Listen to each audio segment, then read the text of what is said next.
Hi! ఈరోజు మనం ఒక చాలా చాలా స్పెషల్ టాపిక్ గురించి మాట్లాడుకోబోతున్నాం. అదేంటంటే కథ చెప్పే కళ. ముఖ్యంగా కొన్ని కథలు మనసులో అలా బలంగా ఎలా నాటుకుపోతాయి. ఆ మరపురాని కథల వెనుకున్న రహస్యమేంటి? పదండి ఆ మ్యాజిక్ను కలిసి ఛేదిద్దాం. ఒక్క క్షణం ఆలోచించండి. చిన్నప్పుడు విన్న ఓ కథ. బహుశా మీ అమ్మమ్మ చెప్పియుండొచ్చు.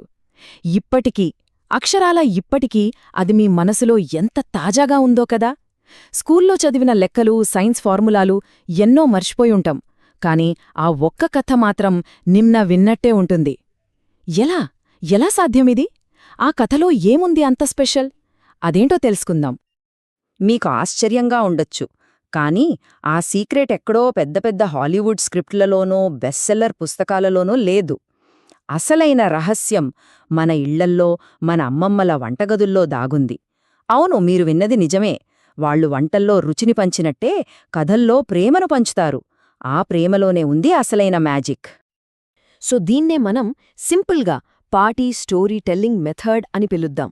ఇక్కడ అసలు పాయింటేంటంటే రూల్స్కి, ఫార్ములాలకి ప్లేసే లేదు.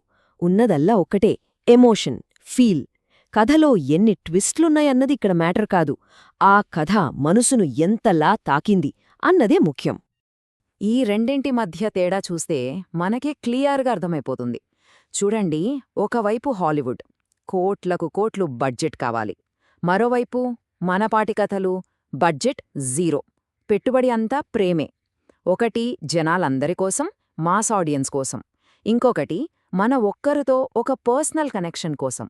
అందుకే హాలీవుడ్ కథలు ప్లాట్ అనే ఫార్ములా చుట్టూ తిరిగితే, మనపాటి కథలు ఫీలింగ్ అనే ఎమోషన్ చుట్టూ అల్లుకుపోతాయి.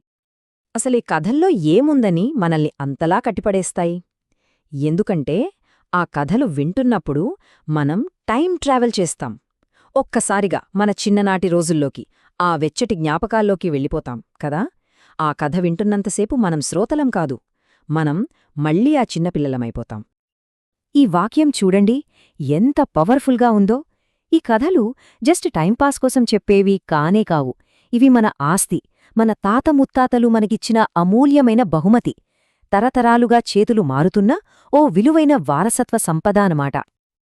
సరే, మరీ కథల వెనకున్న ఇమోషనల్ బ్లూ ప్రింట్ ఏంటో చూద్దాం. ఫస్ట్ మనతో ఒక డీప్ ఇమోషనల్ కనెక్షన్ని క్రియేట్ చేస్తాయి. ఆ తర్వాత ఆ పాత జ్ఞాపకాల వెచ్చదనం, మనసుకేదో తెలియని ఓదార్పు. అప్పుడప్పుడు కొంచెం డ్రామా ఉన్నా కూడా అది మనల్ని కథలో ఇంకా లీనమయ్యేలా చేస్తుందంతే. అందుకే అంటున్నాను, ఇవి కేవలం కథలు కాదు, అంతకు మించి మన సంస్కృతిలో, మన ఫ్యామిలీ హిస్టరీలో ఒక భాగం. ఎగ్జాక్ట్లీ. ఈ కథలు ఒక సజీవ వారధిలాంటివి, ఒక లివింగ్ బ్రిడ్జ్. గతాన్ని వర్తమానంతో కలుపుతాయి. మన తాతలు ఎలా బతికారు, వాళ్ల విలువలేంటి, ఇవన్నీ మన కళ్ల ముందుంచుతాయి. సింపుల్గా చెప్పాలంటే మనల్ని మన వేర్లతో కనెక్ట్ చేస్తాయి. ఓకే, సో ఇందాకట్నించి మనం వెతుకుతున్న ఆ అస్సలైన రహస్యం, ఆ మరపురాని మ్యాజిక్ ఏంటి? ఇప్పుడు ఆ సీక్రెట్ని రివీల్ చేసే టైమొచ్చింది.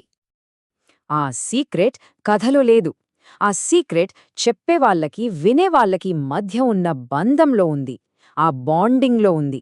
ఆ ప్రేమ, ఆ శ్రద్ధ, ఆ కనెక్షన్, అదే ఆ కథకి ప్రాణం పోస్తుంది. అందుకే ఆ కథలు మన బ్రెయిన్లో కాదు, మన గుండెల్లో ప్రింట్ అయిపోతాయి. సో చూసారా, ఇదొక ట్రిక్ కాదు, టెక్నిక్ కాదు. ఇది ప్యూర్ ఒథెంటిసిటీ, కనెక్షన్, ప్రేమ. ఈ ఒక్క సూత్రం కథలకే కాదు, మన లైఫ్లో ప్రతిచోటా వర్తిస్తుంది. మనం చేసే జాబ్లో, మనం మాట్లాడే మాటల్లో, మనం ఏం చెప్తున్నామన్నదానికన్నా ఎదుటివాళ్లతో ఎలాంటి బంధాన్ని ఏర్పరచుకుంటున్నాం అన్నదే మ్యాటర్. ఈరోజు మనం కొన్ని సెకండ్ల రీల్స్, షార్ట్స్ స్క్రోల్ చేసే ప్రపంచంలో ఉన్నాం. కంటెంట్ అంతా ఫాస్ట్ ఫుడ్ లాంటిదే, క్షణాల్లో వచ్చి క్షణాల్లో వెళ్ళిపోతుంది. మరి ఇలాంటి టైంలో మనం మన నెక్స్ట్ జనరేషన్కి ఏమివ్వాలనుకుంటున్నాం? కొన్ని రోజులపాటు వైరల్ అయ్యే కంటెంటా, లేక జీవితాంతం గుర్తుండిపోయే బంధాలనా, విలువైన కథలనా? ఈ ప్రశ్న మనందరి కోసం. ఒక్కసారి ఆలోచించండి.